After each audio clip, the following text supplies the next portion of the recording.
Magbibigay ang pamahalaan ng 5,000 pesos cash assistance sa mga public utility vehicle drivers upang maibsan ang epekto ng pagtaas ng presyo ng langis.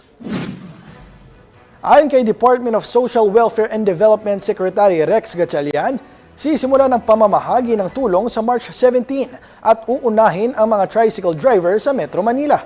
Magmumula ang pondo sa DSWD sa ilalim ng Assistance to Individuals in Crisis Situations o AICS program. Paliwanag ni Gatchalian, 30 billion pesos ng 60 billion pesos sa budget ng para sa 2026 ay nakalaan para sa mga subsidiya. Sinabi naman ni Metro Manila Council President at San Juan City Mayor Francis Zamora na magsusumite ng listahan ng mga registered drivers ang lahat ng lokal na pamahalaan sa National Capital Region para sa rollout ng programa. Bukod sa tricycle drivers, makikinabang din sa tulong ang jeepney, bus, UV Express at TNVS drivers. Posible rin ang ikalawang round ng ayuda kung magpapatuloy ang krisis sa presyo ng langis dulot ng tensyon sa Middle East.